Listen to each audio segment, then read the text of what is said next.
નમસ્કાર મિત્રો, આજે આપણે ધોરણ 11 ની અંદર બાયોલોજીમાં ચેપ્ટર નંબર 1 અને એનો 5મો વિડિયો છે, 5મો ભાગ છે અને જેના ટોપિક આજે આપણે જાતિ, પ્રજાતિ, કુળ, ગોત્ર, વર્ગ, સમુદાય, સૃષ્ટિ કોને કહેવાય એટલે દરેક વર્ગીકરણના જે એકમ છે એટલે કે જે વર્ગકો એને આપેલો જે દરજ્જો છે એની વાત કરવાના છે.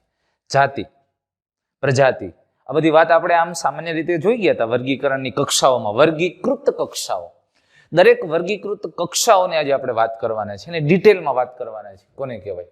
તો સૌ પ્રથમ 1.3.1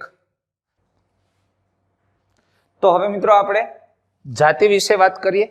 જાતિ કોને કહેશું? જે વધુમાં વધુ લક્ષણોમાં અને વધુમાં વધુ સમાનતા ધરાવતા હોય અને આવા સજીવો જે આંતર પ્રજનન કરી શકે છે એવા સજીવના જૂથને જાતિ કહેવાય.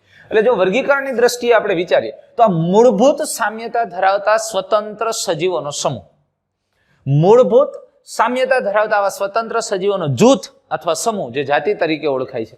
અને વળી તે વિશિષ્ટ રીતે બાહ્ય રચનાકીય કેટલાક તફાવતને આધારે તે એક જાતિ કરતા અન્ય જાતિ તરીકે જુદું, એકદમ નજીકના સંબંધ ધરાવતી અન્ય જાતિમાંથી તે અલગ કરી શકાય છે, જુદી પાડી શકાય છે.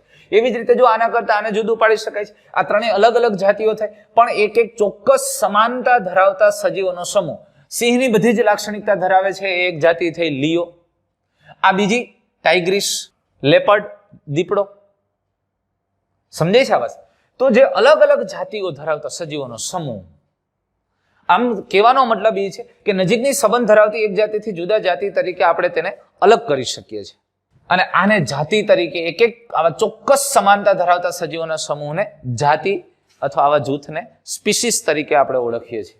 હવે તમે જુઓ, આ આંબાની વાત કરીએ તો મેન્જીફેરા ઇન્ડિકા, આ સોલેનમ ટ્યુબરોઝમ બટાકા. હવે હું તમને કહું મેન્જીફેરા ઇન્ડિકા, સોલેનમ ટ્યુબરોઝમ અને પેન્થેરા લિયો, આ બધામાં તમે જુઓ આ ઇન્ડિકા, આ ટ્યુબરોઝમ અને લિયો, આના વિશે જો આપણે વાત કરીએ તો એ ત્રણેય નામ શું છે તો કે ઇન્ડિકા, ટ્યુબરોઝમ અને લિયો આ ત્રણેય જાતિ પ્રત્યય દર્શાવે છે અથવા તો પ્રત્યય સંકેત અથવા તો સ્પીસીસ તરીકે રજૂ થાય છે. તો પછી મેન્જીફેરા, સોલેનમ અને પેન્થેરા આ ત્રણેય શું રજૂ થાય તો એ ત્રણેય શબ્દ તમે જુઓ મેન્જીફેરા, સોલેનમ અને પેન્થેરા એ પ્રજાતિ છે. એ તો તમે કહેશો સર ખબર જ છે, આ વૈજ્ઞાનિક નામનું પહેલું નામ પ્રજાતિ હોય, પણ આ શું યાર પ્રજાતિ શું છે? તો તમને એક બાબત સ્પષ્ટ ખબર છે પ્રજાતિ શું છે. હવે જો આપણે એક અહીંયા ખૂણામાં લખીને રાખીએ આ જાતિ, સૌથી કક્ષાની દ્રષ્ટિએ વિચારો અને હરોળ એને દરજ્જો છે નિમ્ન કક્ષાનો દરજ્જો આપેલો જાતિ, સૌથી નીચે વિસ્તાર. પણ એના કરતા આવી અલગ અલગ જાતિઓ ભેગી થઈ અને પ્રજાતિ એટલે જાતિ કરતા થોડો ઉચ્ચ કક્ષાનો દરજ્જો મળે છે અને એ પ્રજાતિનું નિર્માણ થાય છે. હવે જોઈએ આપણે તે હરોળ કે કક્ષાના બીજા ઉચ્ચ સ્તરનું પ્રતિનિધિત્વ કરે. આ પ્રથમ સ્તરનું અને બીજા ઉચ્ચ સ્તરનું પ્રતિનિધિત્વ બધું મેં વાત કરી ગયો છું વર્ગીકૃત કક્ષાઓની અંદર. હવે એની વાત કરવી છે તો દરેક પ્રજાતિ એક કે એક કરતા વધારે ચોક્કસ જાતિઓ ધરાવે છે. વાતને સમજો, બહુ મહત્વની વાત કરી છે. જો દરેક પ્રજાતિ એક કે એક કરતા વધુ ચોક્કસ જાતિઓ ધરાવે છે અને જે અન્ય સજીવ તરીકે રજૂ થાય છે જો, પરંતુ તે બાહ્ય રચનાકીય સમાનતાઓ ધરાવે છે. બાહ્ય રચનાકીય રીતે બહારથી ઘણી બધી રીતે સમાન હોય પણ તમે બહુ કાળજીપૂર્વક જો તો ઘણા બધા લક્ષણોમાં ભિન્નતા હોય પણ સીધી રીતે અને સરળતાથી જોતા સમાન હોય છે. દાખલા તરીકે પેન્થેરા પ્રજાતિ છે એ લિયો એક જાતિ અને બીજી ટાઇગ્રીસ. એક જ પ્રજાતિની બે જાતિ થઈ. પેન્થેરા એ પ્રજાતિ છે અને એની બે જાતિ છે, એક લિયો અને બીજું છે ટાઇગ્રીસ. તો એક જ પ્રજાતિની બે જાતિઓ થઈ. કઈ? તો કે પ્રજાતિ તરીકે પેન્થેરા. એટલે કહેવાનો મતલબ શું થયો કે ભાઈ આ લિયો અને ટાઇગ્રીસ બે એક એક જાતિ છે. આ બે સમૂહ એક જ પ્રજાતિમાં આવે છે. પ્રજાતિને તમે ક્યારેય સીધું અમારે સામે દર્શન ન થાય. પ્રજાતિ એક જૂથનું નામ છે, એક સમૂહનું નામ છે.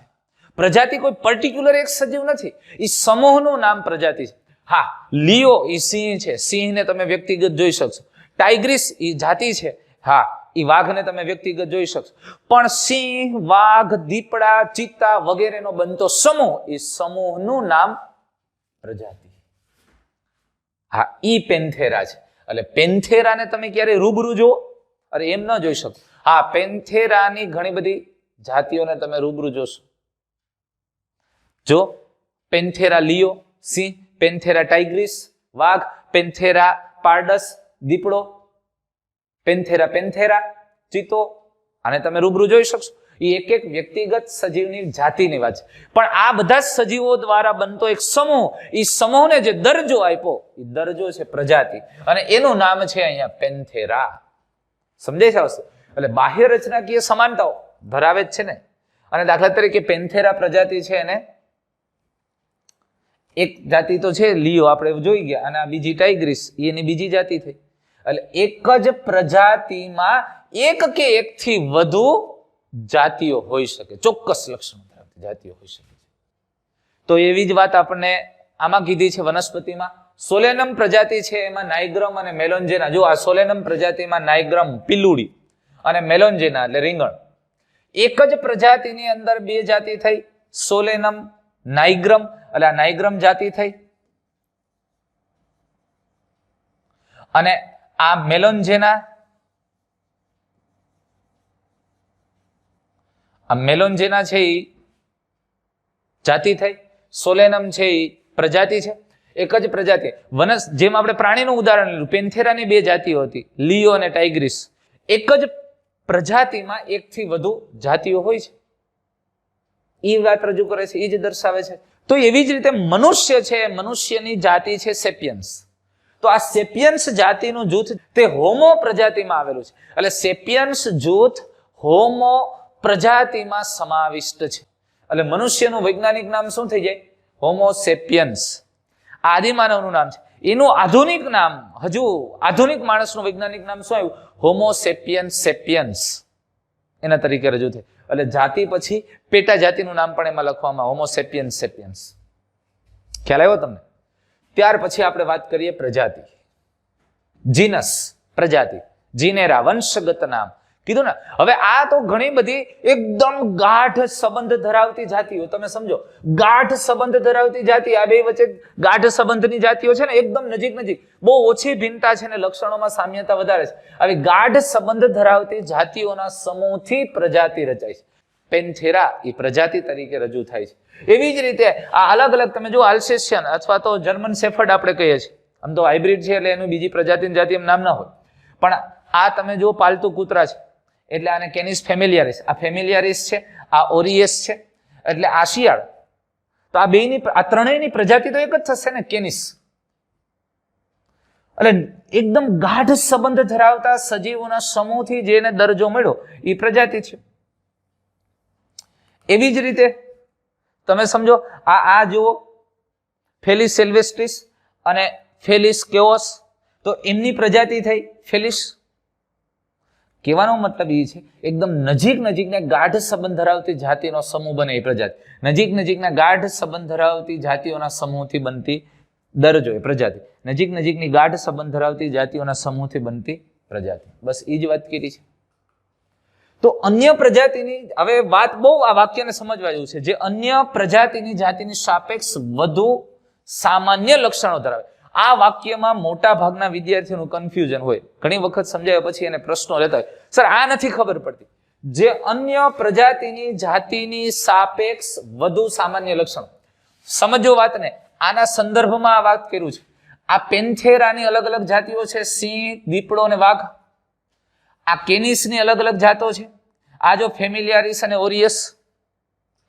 હવે આમાં સમાનતા જુઓ તો ખૂબ વધારે હોય, એમાં ને એમાં ભિન્નતા ઓછી હોય. પણ આ પ્રજાતિની જાતિ એક આ, અને આ બીજી પ્રજાતિની જાતિ આ, તો એમની વચ્ચે તફાવત વધારે હોય ને. તો આ એક પ્રજાતિ અને બીજી પ્રજાતિની જાતિઓ કરતા એક જ પ્રજાતિની બે જાતિઓ વચ્ચે સામાન્ય લક્ષણો વધુ હોય.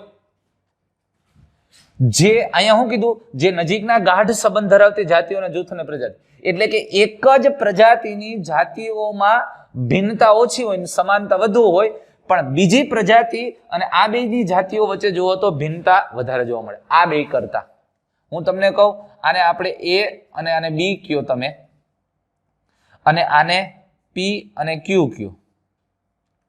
તો એ અને બી માં આ બે અલગ અલગ જાતિ છે, પણ એ અને બી ની ભિન્નતા ઓછી હોય એ અને પી કરતા, કારણ કે આ બે જુદી જુદી પ્રજાતિની જાતિ છે. એવું જ આની બે વચ્ચે જોવા મળશે.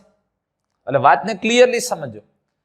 એટલે એક જ પ્રજાતિની બે જાતિનો તફાવત ઓછો હોય બે અલગ અલગ પ્રજાતિની જાતિના તફાવત કરતા. એટલે આ નજીક નજીકની સંબંધ ધરાવતી જાતિઓથી બનતી સમૂહી પ્રજાતિ છે. આ નજીક નજીકમાં આની આની વચ્ચે તફાવત ઓછો હશે, પણ આની નાની વચ્ચે જોશો તો તફાવત, આ બે વચ્ચે તફાવત ઓછો હશે, સામ્યતા વધુ હશે, પણ આની નાની વચ્ચે જોશો તો તફાવત વધી જશે, આની નાની વચ્ચે જોશો તો તફાવત વધી જશે. સમજાય છે વાત તમને? બિલાડી અને શિયાળ વચ્ચે જો તફાવત વધારે હોય, પણ જંગલી બિલાડી અને પાલતુ બિલાડી વચ્ચેનો તફાવત જો તો ઓછો હોય. એ તો સીધી જ વાત છે. તો આ બે અલગ અલગ પ્રજાતિની જાતિઓ થઈ.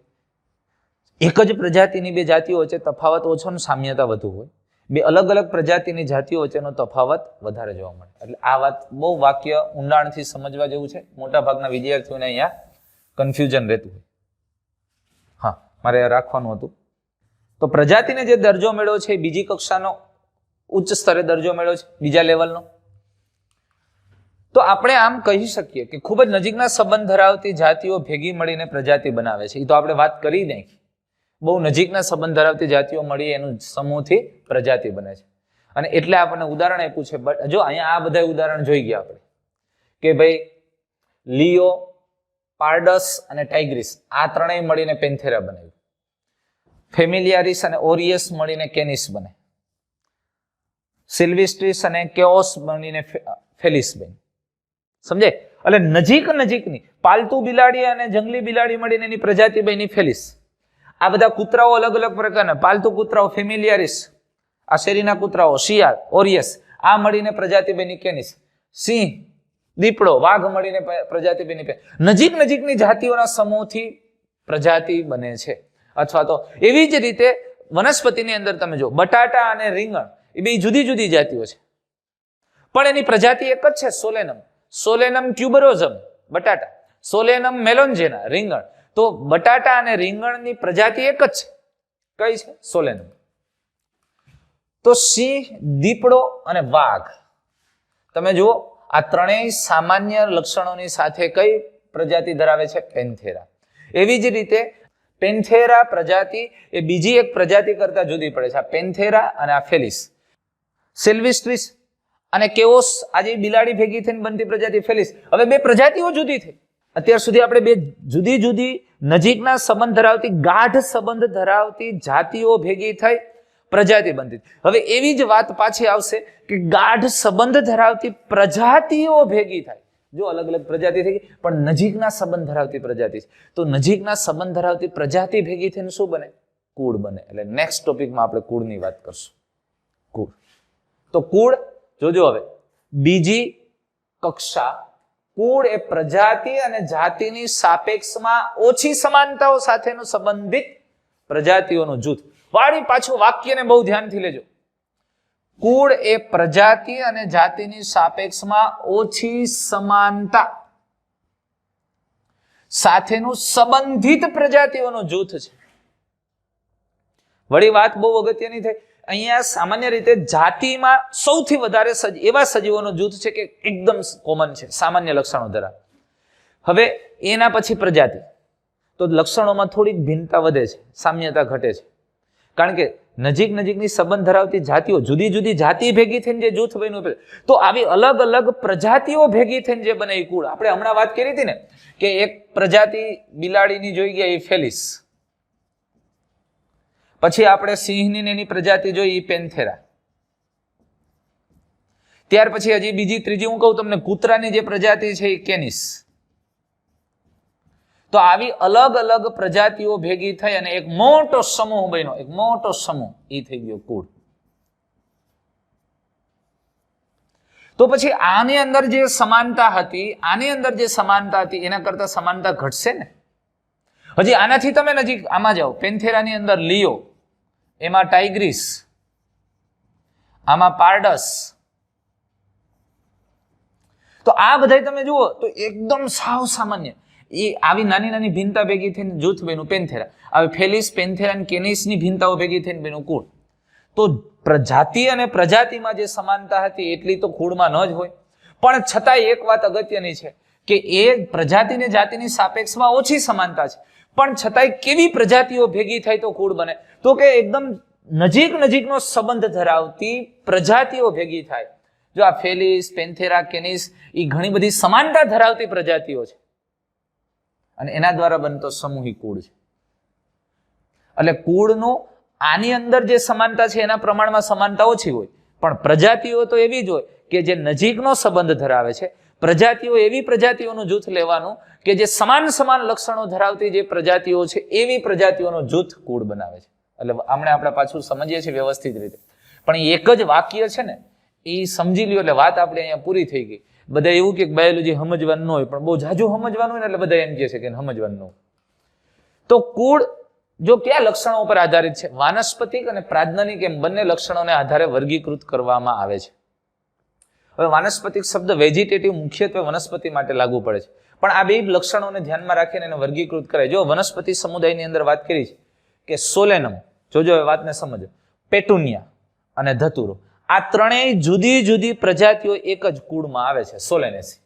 હવે હું તમને એમ કહું, અહીંયા આપણે કુળ રાખીએ, કુળ, અને અહીંયા હું લખું પ્રજાતિ.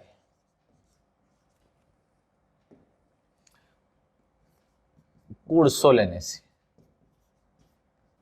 તો એમાં ત્રણ પ્રજાતિનો સમાવેશ થાય છે. જુઓ, સોલેનમ, પેટુનિયા અને ધતુરા.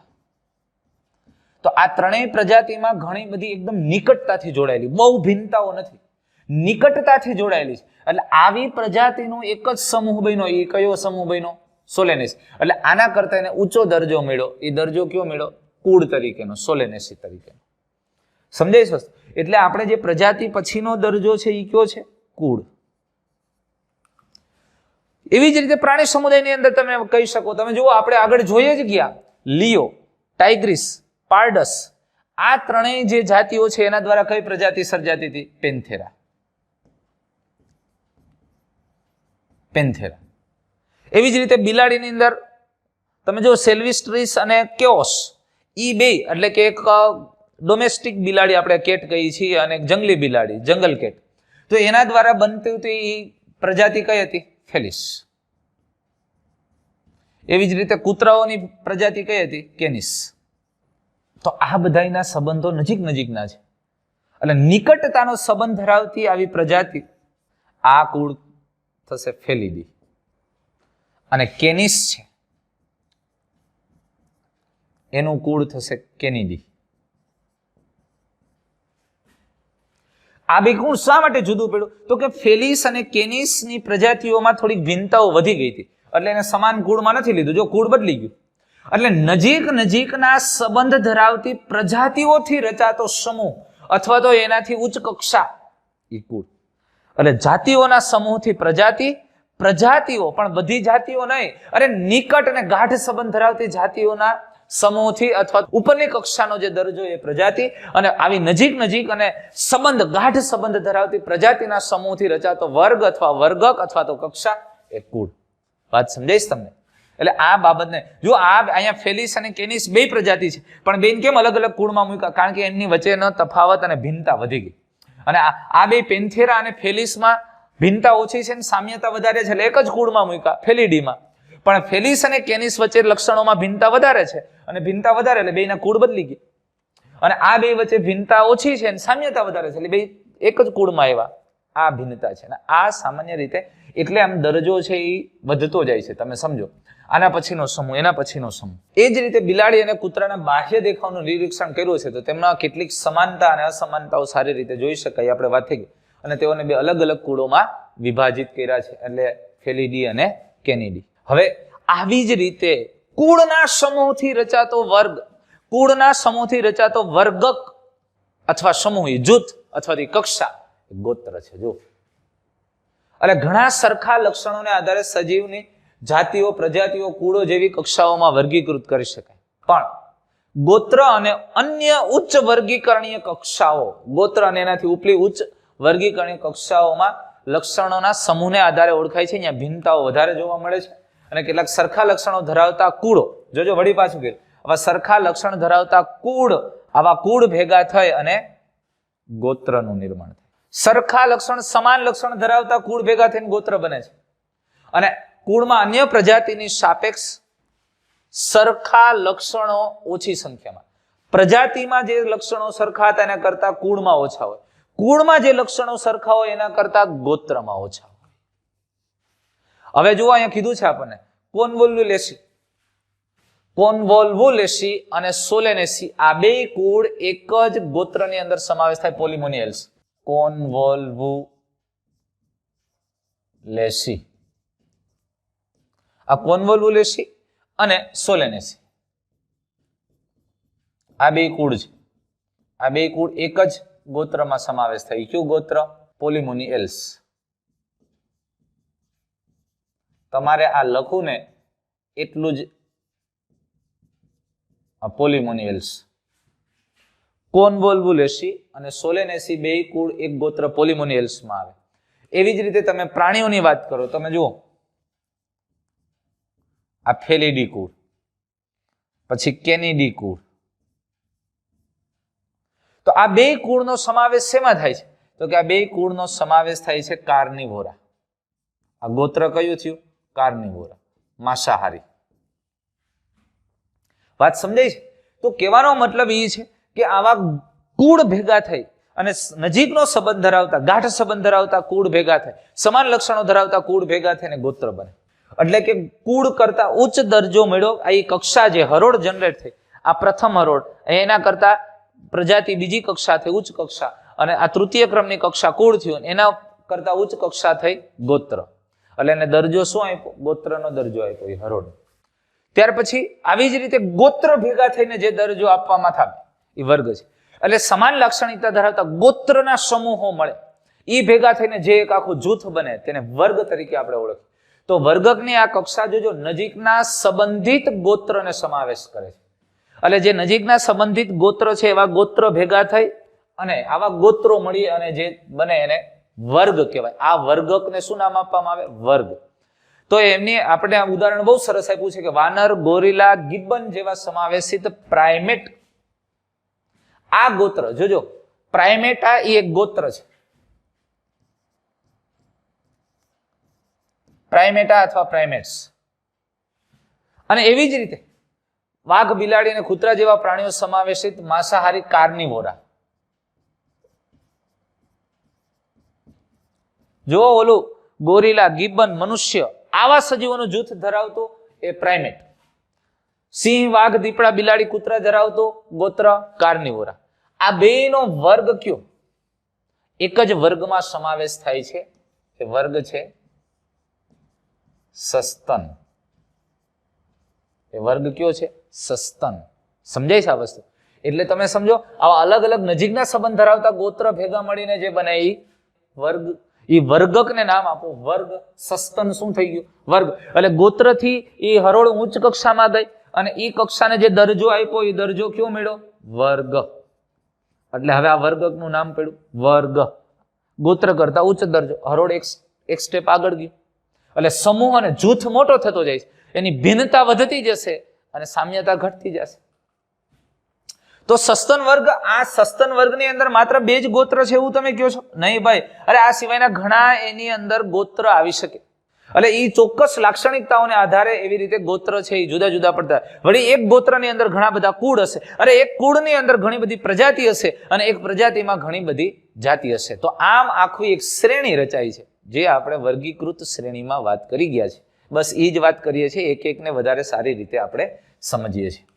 તો ત્યાર પછી જુઓ, આવા વર્ગનો જૂથ, સમાન લાક્ષણિકતા ધરાવતા આવા વર્ગ ભેગા થાય, આ સસ્તન છે ને એવા વર્ગ ભેગા થઈને જે જૂથ બનશે એને આપણે સમુદાય કહીશું.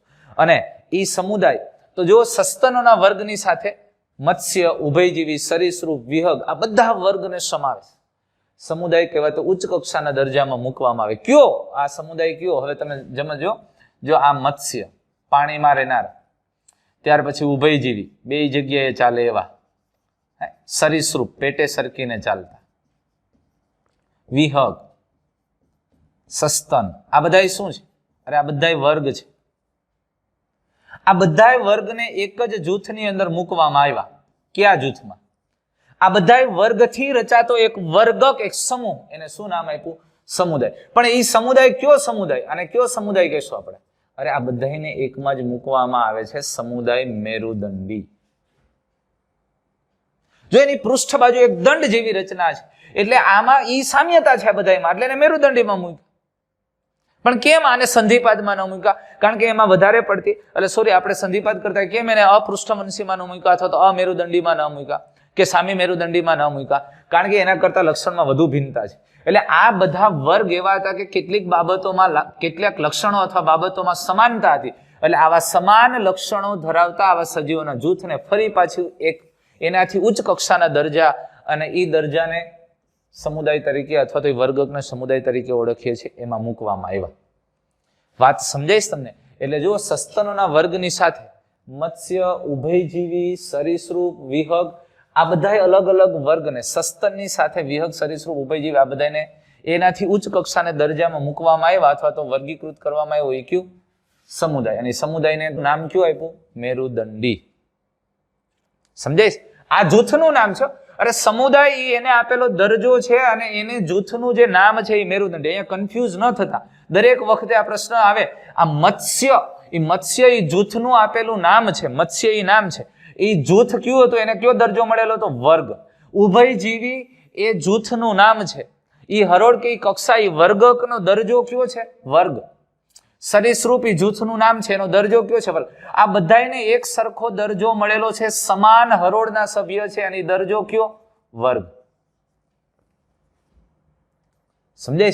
એવી જ રીતે આવા સમાન લાક્ષણિકતા ધરાવતા વર્ગ ભેગા થઈને જે એક મોટું જૂથ બને એ કયું? સમુદાય.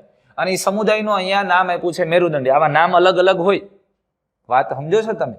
તો મેરુદંડ અને પૃષ્ઠભાગે પોલું ચેતાતંત્ર ધરાવતા આવા એક સરખા લક્ષણોને આધારે બધાને એક જ સમુદાયમાં મૂક્યા. આપણે વાત કરી નાખી, એ મેરુદંડી વાત કરી. એવી જ રીતે વનસ્પતિની અંદર પણ આવું જ થઈ શકે કે કેટલાક સરખા લક્ષણોને આધારે એક ચોક્કસ જૂથમાં મૂકવામાં આવે. ન્યા હવે સમજો, ઈ જે વર્ગકને જે દરજો આપવામાં આવે છે, પ્રાણીઓમાં સમુદાય તરીકે ઓળખતા હતા, ઈ જ ભાગ, ઈ જ દરજાને વનસ્પતિમાં વિભાગ તરીકે ઓળખવામાં આવે છે અથવા વિભાગના દરજામાં મૂકવામાં આવે છે. આટલું મગજમારીએ ખાસ. તો આ રીતે સમુદાય એટલે વર્ગ, જાતિથી પ્રજાતિ, પ્રજાતિથી કુળ, કુળથી ગોત્ર, ગોત્રથી વર્ગ, અને વર્ગના સમૂહથી જે રચાય છે તે સમુદાય. અને આવા સમુદાય ભેગા થઈને જે રચાય એવા જૂથને શું નામ આપશો? સૃષ્ટિ. હવે સમજો, એને શું નામ આપશો આપણે? સૃષ્ટિ. જો પ્રાણીઓના વર્ગીકરણીય તંત્રમાં વિવિધ સમુદાયોમાં સમાવેશિત બધા જ પ્રાણીઓ સૌથી ઉચ્ચ કક્ષાના દરજામાં મૂકવામાં આવે તેને સૃષ્ટિ કહેવામાં આવે. જ્યારે બીજી બાજુ વનસ્પતિ સૃષ્ટિમાં તે અલગ છે. બધી જ વનસ્પતિના વિવિધ વિભાગોમાં સમાવેશ. એટલે વાત એ કરી કે પ્રાણીઓ માટે બધા જ સમુદાયનો સમાવેશ થાય. અહીંયા સૃષ્ટિ પ્રાણીમાં સમુદાય આવે અને સૃષ્ટિ વનસ્પતિમાં વિવિધ વિભાગો આવે. આ બે અલગ એટલું પડે છે. એટલે આવા પ્રાણીની અંદર જો આપણે કીધું પ્રાણીઓના વર્ગીકરણીય તંત્રમાં, આ વાક્યને સમજો, વિવિધ સમુદાયોમાં સમાવેશિત બધા જ પ્રાણીઓના સૌથી ઉચ્ચ કક્ષાના દરજામાં મૂકવા. બધા જ સમુદાયના પ્રાણીઓને એક જ ઉચ્ચ કક્ષાનો દરજો જૂથ આપ્યો, બધા જ સમુદાયના પ્રાણીઓ સૃષ્ટિ. અને વનસ્પતિ એના કરતા જૂથ, બધા જ વિભાગોની વનસ્પતિને એક જ દરજો, એક જ જૂથ આપવામાં આવે, એ પણ સૃષ્ટિ. એટલે અહીં વનસ્પતિ માટે વિભાગ વપરાય છે અને પ્રાણી માટે સમુદાય. એટલે આવા બધા સમુદાયના સમાવેશિત વર્ગક ઈક્યુ સૃષ્ટિ. અને વનસ્પતિમાં બધા જ વિભાગોને સમાવતું વર્ગક કયું? સૃષ્ટિ. સમજાય છે? એ વર્ગક, જૂથ એ બધું એક જ છે. કન્ફ્યુઝ ન થતા. તો આ પછી આપણે અહીંયા કીધું છે કે બે જૂથોમાં, એટલે કે આખા સમગ્ર સજીવ સૃષ્ટિને બે જૂથમાં વિભાજિત કરી શકે. પ્રાણી સૃષ્ટિ અને વનસ્પતિ સૃષ્ટિ તરીકે ઉલ્લેખ કરીએ છીએ. વાત ક્લિયર થઈ? સમજાઈશ તમને? પણ એક બાબત સ્પષ્ટ થઈ જાય છે કે જાતિઓ નજીકના સંબંધ ધરાવતી જાતિના સમૂહથી પ્રજાતિ, પ્રજાતિઓના નજીકની ગાઢ સંબંધ ધરાવતી પ્રજાતિઓથી કુળ, અને કુળ નજીકના અને ગાઢ સંબંધ ધરાવતા કુળથી ગોત્રનો વર્ગક રચાય, અને ગોત્રના સમૂહથી રચાતો જૂથ અથવા તો વર્ગક એ વર્ગ કહેવાય, અને આવા ગાઢ સંબંધ ધરાવતા વર્ગના સમૂહથી અથવા તો વર્ગના જૂથથી રચાતો વર્ગક સમુદાય, અને વનસ્પતિમાં વિભાગ કહેવાય, અને આ સમુદાયના સમૂહથી રચાતો જૂથ અથવા દરજ્જો, ઉચ્ચ કક્ષાનો દરજ્જો એ સૃષ્ટિ છે. ક્લિયર થાય છે? આમ જાતિ દ્વારા પ્રજાતિનું નિર્માણ થાય એટલે સામાન્ય રીતે તમે ઓળખી શકો અથવા તો અસ્તિત્વ ધરાવે એવું એક જ જાતિ. અરે પ્રજાતિ તો એ જૂથને આપેલું નામ છે. અરે પ્રજાતિ પછી કુળ પણ જૂથને આપેલું નામ. અરે ત્યાંથી લઈ અને અહીંયા સુધી આ બધાય જૂથના નામ છે. એ કોઈ અસ્તિત્વ ન હોય. અસ્તિત્વ માત્ર એકનું જ હોય, એ જાતિનું હોય. બાકી તો એ બધી જાતિઓને એ સમૂહથી રચાય છે, એ જૂથના નામ આપેલા છે. એટલે આને એકને તમે જોઈ શકો. આ બધાય તો એ જૂથને સમૂહને તમારે કાલ્પનિક રીતે મગજમાં લેવાના. હું પ્રજાતિ પેન્થેરા બોલું એટલે તમારા મગજમાં આવી જાય કે દીપડા એમાં આવે, સિંહ એમાં આવે ને વાઘ એમાં આવે. એ ત્રણેયનું મિક્સ સ્વરૂપ તો ન હોય. એટલે એ ત્રણેયના સમૂહના નામને પેન્થેરા કહીએ, એ પ્રજાતિ છે. વાત સમજાણે? આપણે કેલીડી કુળ કહીએ અથવા ફેલીડી કુળ કહીએ એટલે ફેલીડીની અંદર બિલાડી, પેન્થેરા બધી પ્રજાતિઓના સજીવોનો સમાવેશ. આ મોટું જૂથ. જેમ જેમ આમ ઉપર ચાલ્યા જાય એમ જૂથ મોટું થતું જાય. આપણે વ્યવસ્થિત રીતે સમજીએ તો જુઓ, હવે આપણે કીધું કે જાતિ, પ્રજાતિ, કુળ, શ્રેણી, વર્ગ, સમુદાય અથવા તો વિભાગ અને સૃષ્ટિ.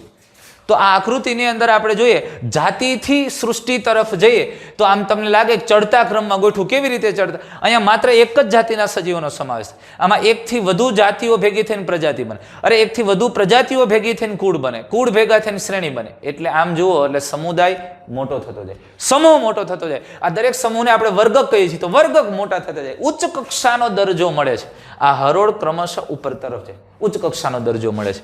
તો આપણે એ વાત જોઈ ગયા છે બહુ સારી રીતે. વૈજ્ઞાનિકોને આમાંય હજુ જો આ 7 ભાગ પાડ્યા છે ને, આની વધુ સરળતા માટે અને ચોક્કસ દરજ્જો આપવા માટે ક્યાંક ક્યાંક પેટા વિભાગ પણ પાડેલા છે. ઉપવર્ગ, દાખલા તરીકે વર્ગ છે ને એના પાછા પેટા વિભાગ પાડીને ઉપવર્ગ આવે.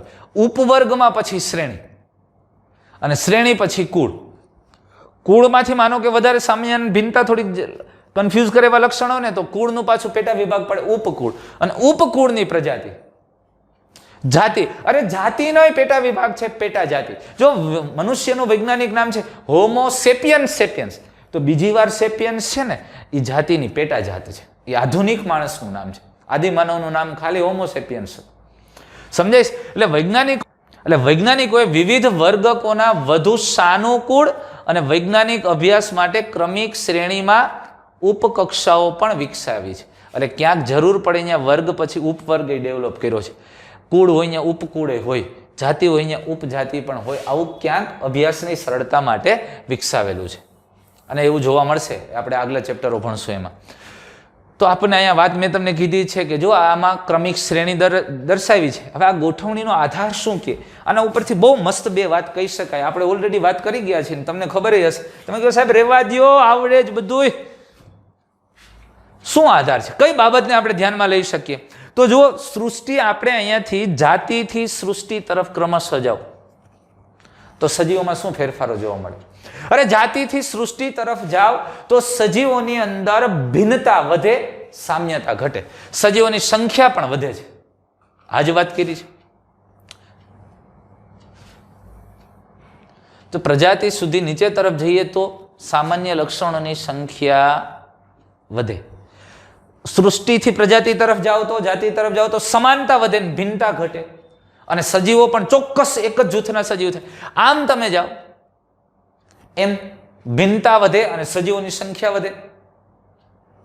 આમ જાઓ એમ સમૂહ અથવા જૂથ અથવા તો વર્ગક મોટો થતો જાય, અને આમ આવો એમ વર્ગક નાનો થતો જાય. અને બીજી એક બહુ અગત્યની વાત કરી છે, ઉચ્ચ કક્ષાએ એક વર્ગકનો એ જ સ્તરે બીજા વર્ગક સાથેનો સંબંધ નક્કી કરવો. જો બહુ મજાની વાત કરી છે.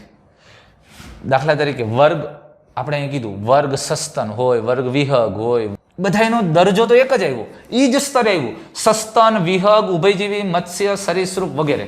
તો એ વર્ગક સાથેના સંબંધો નક્કી કરવા વધુ મુશ્કેલી પડે અને એટલે આથી વર્ગીકરણની સમસ્યા વધુ જટિલ બને છે. એક જ સ્તરના વર્ગ, એક જ સ્તરે, એક જ હરોળમાં આવેલા નાના નાના જૂથ, દાખલા તરીકે બધાને દરજ્જો કોમન મેળવ્યો છે, વર્ગનો જ દરજ્જો મેળવ્યો છે.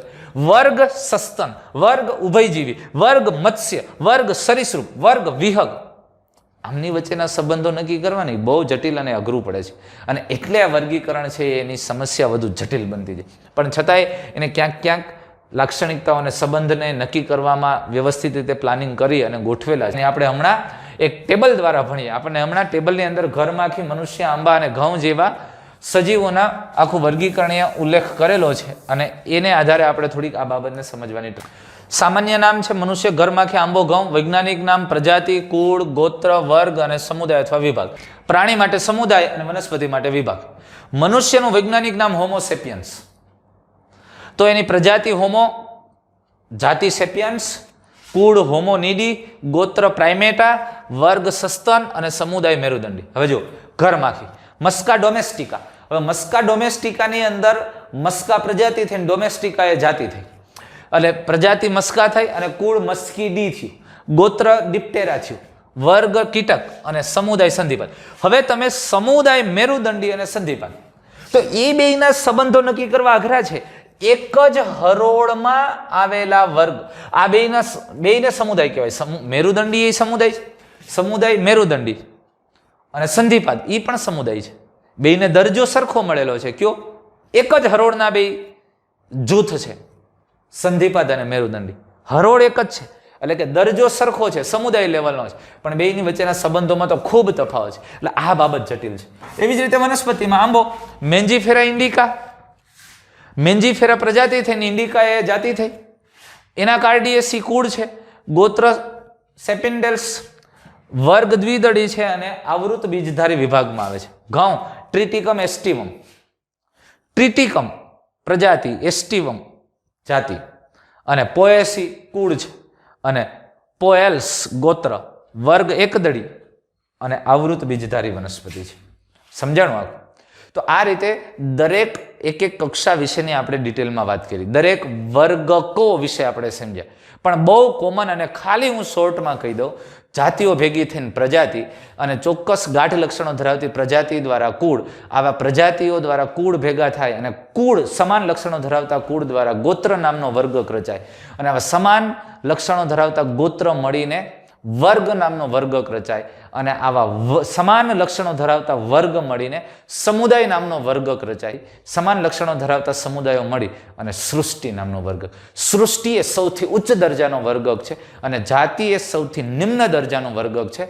અને જાતિ એટલે કે એ સજીવનું અસ્તિત્વ, સૌથી નિમ્ન કક્ષાનું નિમ્ન દરજાનું એકમ અથવા તો સાચો વર્ગીકરણનું જૂથ જેને તમે રજૂ કરી શકો, જોઈ શકો, એ જાતિ. બાકી બધા સમૂહના નામ છે. તો મિત્રો અહીંયા સુધી આપણે આજે રાખશું આ વિડીયોની અંદર. હવે નેક્સ્ટ વર્ગીકરણ માટેના કેટલીક સાધન સામગ્રી, કઈ કઈ બાબતનો વર્ગીકરણની સરળતા માટે ઉપયોગમાં લઈ શકાય એવી બાબતો વિશે, એના સાધનો વિશે વાત. Thank you.